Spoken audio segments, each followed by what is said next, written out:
Hello and welcome to Sim.bc, and do I have some interesting news stories for you mates, because it is yet again news recap on Saturday. Well, that didn't come out as it should be. Well, it's Saturday news recap, everybody, and it's going to be a wild ride.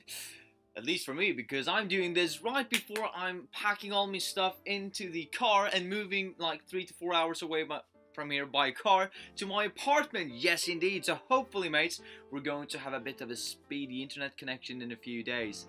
Yay, am I right? Finally, we're done with all of these things. Finally, we're done with the middle of the night, recording. So hopefully this video will be able to be uploaded from the apartment. And so you can see there is a bit of light coming out here. So we're actually not in the middle of the night. No, we're actually on 10:46 in the morning, mates. And it's going to be all good. This is going to be all great, if I can do say so myself. But you're not here to listen to me, right, mates? You're not here to listen to what I am saying. You're here to listen to some news. What has been happening over the last week? What is the news? What is the hot topics? What have people been discussing? Is it something on YouTube? Maybe.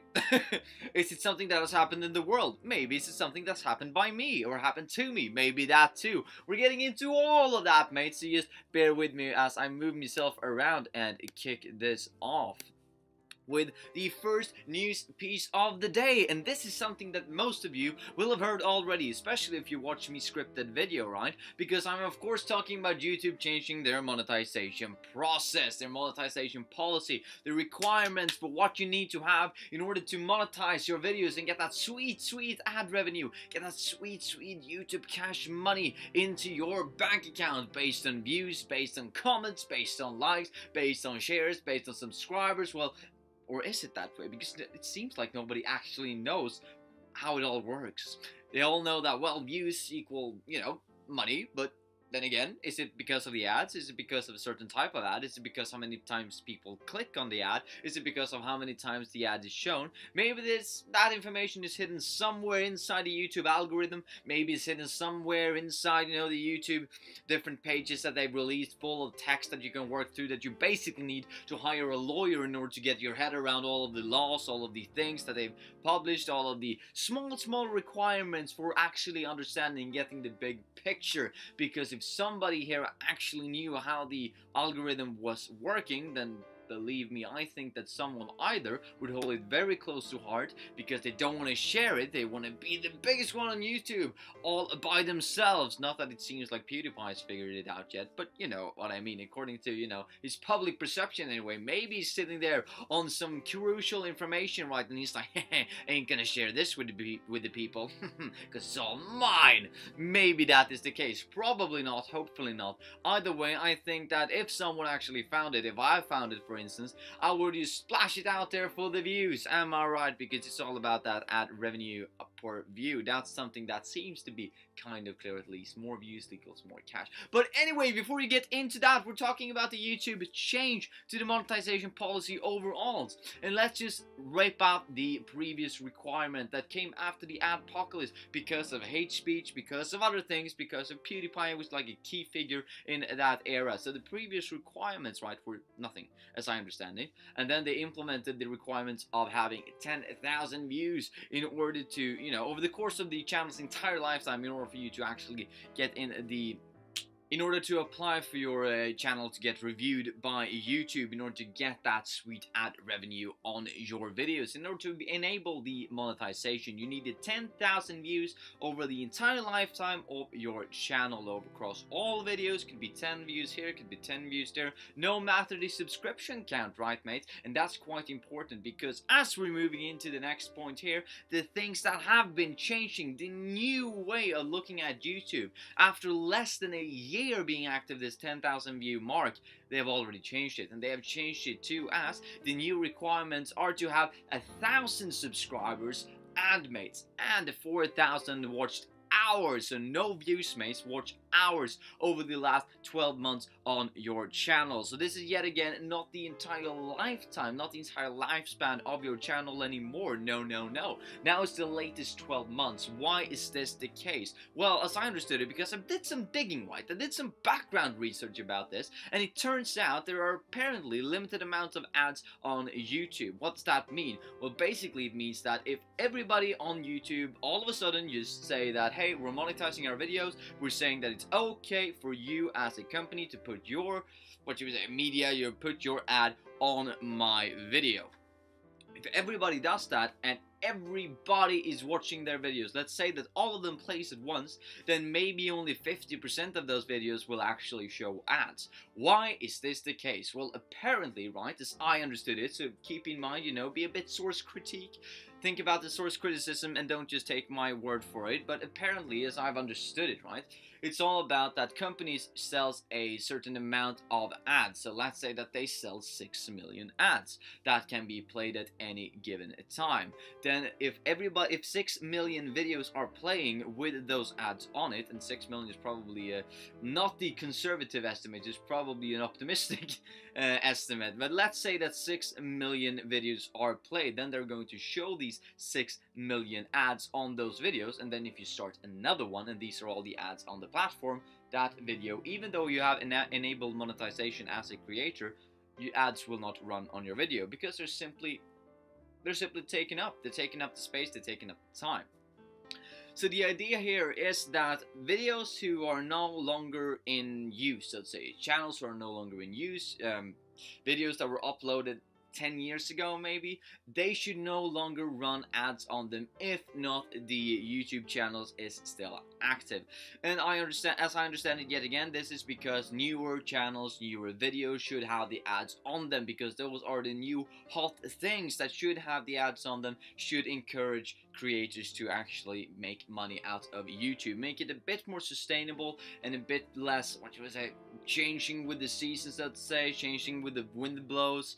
It's apparently supposed to make it a bit more stable to actually make money from YouTube, making sure that when you've enabled ad revenue, it's more likely that ads will actually run on your videos. And as I understood it, I've seen some theory crafting, some speculation that the earlier a video is published, so to say, the younger the video is, the higher the chance of actually running an ad on them, no matter if they're having, more videos that have been published over the lifetime of the channel. But that's just a theory, that's nothing concrete yet again. This has been in order to, according to YouTube, to block out hate speech, block out the perception of becoming a quick internet millionaire. You should do videos because you like doing videos. So this is apparently, according to YouTube, in a way, in order to favoring the creators, even though many creators have seen it as a sort of, well, you're just screwing us over because you're taking away our, our revenue. But somebody did the numbers, somebody crunched it down, and apparently it's only, well, these 4,000 hours of watch time only translates into about like $4 or something. Maybe that is under the perception that 1,000 views is $1 and that every view is averaging 1 hour of watch time. Maybe that's the case, I don't know. But somebody did crunch numbers and said that, well, it's about $4. So if you're discussing $4 and getting so up in arms, then maybe you're not doing this for the right reason. Anyway, that was lots and lots and lots about this topic. Yet again, go watch PewDiePie's latest video about the monetization change, because I think that he took up some quite interesting topics there and some quite interesting perspectives on the matter at hand, because many people are saying it's bad, while we're saying more like, if you're thinking this is a problem, you don't really have a problem, mates. Then you have a problem with your perspective on the video. Not taking that as for granted, you can go watch this video and get your own perception of what he meant, but that's how I went away from the video thinking. Anyway, mates, getting into the second part of the news show. Minister of Loneliness appointed to continue Joe Cox's work, and this is in the UK. And since this is concerning the UK, then maybe, just maybe, something that I thought of, they should not have voted themselves out of the EU, because that means that there will potentially be less immigrants, potentially then less people, and more loneliness as a result. Obviously, this is not the entire reason for voting for or against Brexit, I understand that. Just an interesting aspect of the situation that I thought about when I viewed this topic in news. And And don't get me wrong, I think that it's all good, all fine, all dandy. I think it's really good actually that they've appointed a minister of loneliness, even though many people have said like, haha, people should just get it together. But a psychological health is a big issue in today's society, at least in the Western world, where we don't have so much problems, so to say, in quotation marks, I know. We have lots of problems, but many people view it as, well, I'm having a pretty good situation, and unfortunately then loneliness, depression, stuff like that you can't really fix by just materialistic assets have been increasing in the westernized world as I have understood it, rather. So appointing a minister of loneliness that takes into account all of these things and actually focusing on these things as a political, well, a real political issue, even though it has been a political issue in the past, but now it seems like it's getting even more attention than it has, got previously, which I think is all good, which I think is all dandy, as I said. But yet again, then it's funny that if loneliness is the one thing that they're talking about, they voted themselves out of, the EU because they were sad or angry about all of these immigrants coming to the country, even though they invaded the entire world, and now they won't allow anybody to come back from their previous colony, so to say. But whatever, that's a discussion for another time. I understand that, totally understand that. But what I'm focusing on here is that if loneliness is a problem, then why voting for less people in the country? I know that some people will say that, well, if you're in a country where you speak English and then many other people come in that speaks different other languages, then maybe you're alienating and isolating people because they're not speaking the same language. Of course, you should educate them, etc., etc. Yet again, a discussion for another time. I just thought, like, at first glance, that more people should equal less loneliness, but of course you have also the perception of isolating out people, and everybody feels isolated and lonely, even though there's actually objectively more people there, so people should feel less lonely. But that is a discussion for another time. But I just thought it was quite interesting. I'm saying that a lot, but I just thinking that it's quite interesting that the UK has appointed a minister of loneliness, and I think it's a good step in the right direction for westernized politics, since this unfortunately is kind of a problem in the world. Anyway, moving into the third and last piece of news for this week. Gonna take this quite, what should we say, slowly. I was gonna take this in a quite short matter because this is something that I probably could discuss for an hour, mates, and I don't want to take up that much of your time, even though, well, I want to, but I don't think that would be the best for any of us. Anyway, so I got my first copyright claim on one of my videos, and I am disputing it because, well, I thought that I recently, for those of you who are up to date on the videos, been reviewing the chapter of Taylor Brand's new ebook, and then they came a copyright claim on video 144, 145, something like that, so around chapter 4 or 5, and I was just thinking, like, well, this is typical. It was a bit weird that they didn't strike it before, but I totally understand that they're striking it now because it is their content after all, right? I'm just using it. I thought it was fair use of copyright, but I totally understand it since they have made the chapters, and here I am just describing what's in them, even though I'm using my own words, my own examples, and so on and so forth as the best as I can to the best of my ability. However, it wasn't Taylor Brands who actually launched the copyright strike, which made me think, like, what can it be then? Or at least, as far as I understood it, it isn't Taylor Brands who have launched the copyright strike against the video. So I went in and kind of looked at the copyright strike, the claim, so to say, and it turns out it was all about the music. So my first thought there, before I read the company, was all about, well, it's Apple. It's quite weird that they're striking it now, since I've been using, iMovie and the music from iMovie and the audio from iMovie and my own audio, so to say, for the last, well, 149 videos or 148, or how many there are now. There are more videos than just the sim.bc videos, keep that in mind. So I just sat there and thought that, well, this is quite odd that they struck it now and that they claimed it now. Maybe that's because I'm doing it for such a long time and they felt like this is, it got to be it at some point, and this is it. But I have been into Apple's algorithm, so not algorithm, of course not, but I've been into and looked for, am I able to use the audio from your, from iMovie when I'm publishing it on YouTube, and I found a clause of the, legal requirements, at least I think that I have, that says that that's a-okay. But then I looked into it further, and it turns out it's not Apple either. It's not about my use of iMovie. It's actually another channel on YouTube who is saying that my, a minute of that video 145, I'm almost certain now, is their audio, is their, their content, their creation, hence their originality, and I'm using it in a fair use of copyright, but still I thought this is wrong because this isn't your, this isn't yours. How can you copyright strike this? Even if you say that it's fair use of copyright and you're not restricting views, you're not restricting ads, you're not restricting anything and letting me keep all of the potential revenue if I ever monetize the video, it's still wrong. So I disputed it, not in order to abuse the system of disputing copyright claims, just because, well, I didn't quite understand why it was copyrighted to begin with, and I thought this is something that is obviously wrong. So YouTube, if you watch this, I thought it was obviously wrong, as I motivated in my dispute, so I'm not using it just to abuse and clutter the full, well, dispute tab, so to say, for you. Anyway, so I disputed it, and it's still on the course of being disputed, so to say. But I thought it was quite weird because they only copyright claimed 1 minute of the video, and I'm using the same audio 12 times or something like that over the course of the video. Maybe it's because I'm talking in a lower key, so to say. I'm a bit lower down in my voice, talking a bit slower, a bit lower.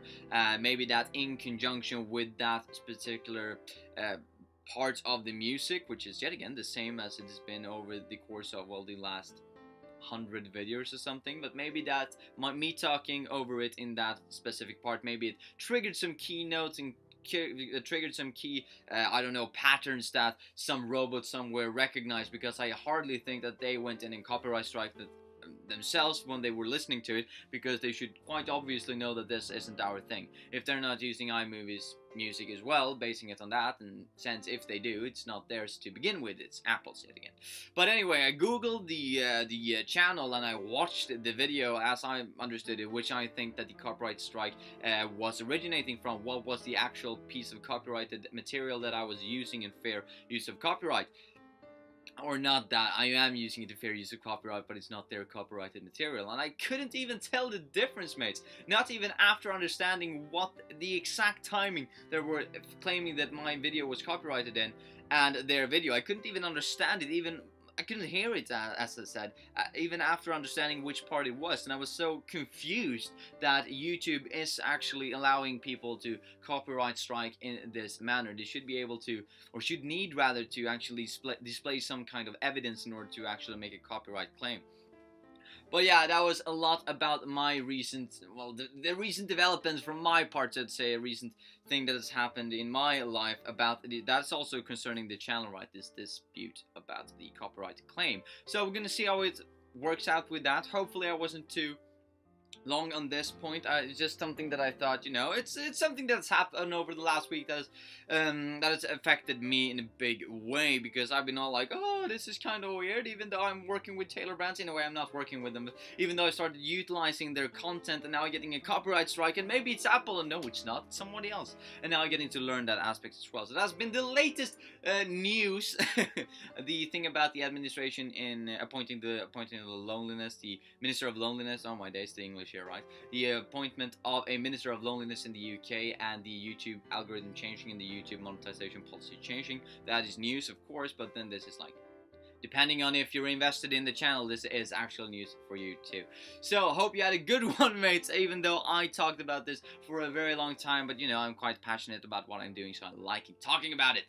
Have a nice one, mates, and I'll see you tomorrow in the apartment. Woo! Yeah, we're gonna do that with a review about chapter 127 of the Taylor Brands ebook. Yet again, not sponsored. Have a nice one, mates. See ya.